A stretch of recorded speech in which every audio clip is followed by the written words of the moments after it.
A player gets brushed on the shoulder. He goes down like he was shot. He rolls, twice. He clutches his shin, which nobody touched. The whole world stops to watch a grown man pretend the floor is lava. You roll your eyes. Everyone rolls their eyes.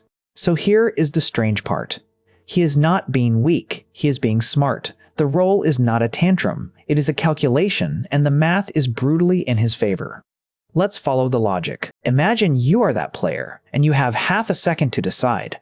Stay up, and play continues. Maybe you keep the ball, maybe you lose it, or go down. Watch what happens when you go down. The whistle blows. You get a free kick in a dangerous spot.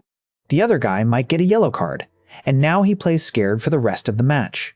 The clock burns while you lie there. Your team resets, catches its breath, gets back into shape. That is a lot of reward. Now, count the cost. Worst case, the referee waves play on and you wasted 3 seconds. Or you get a card for simulation, diving. But referees give those out rarely because they can almost never be sure. And that is the whole trick.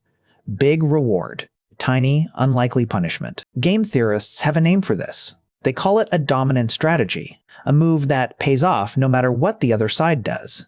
When cheating is cheap and getting caught is rare, the cold math says, cheat. It gets worse because it feeds itself.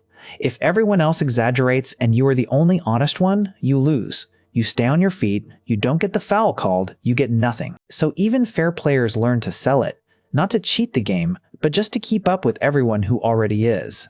That is the trap. The behavior survives not because players are villains, but because the rules quietly reward it. So why not just punish it harder?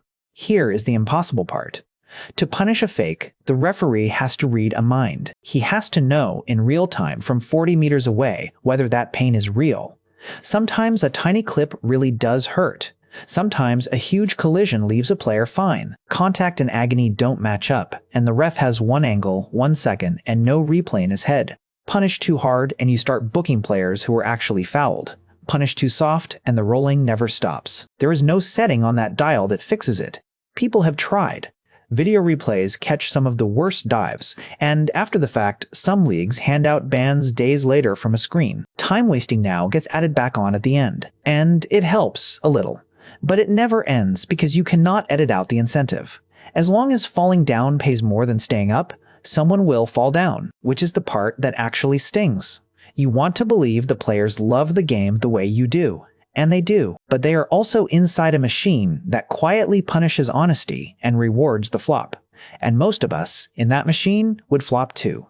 The rolling isn't a flaw in the players, it is a flaw in the math. That theatrical, eye-rolling, shin-clutching dive you hate so much, it is not weakness. It is the most rational thing on the field. The game didn't ask them to be honest, it asked them to win. Now you know.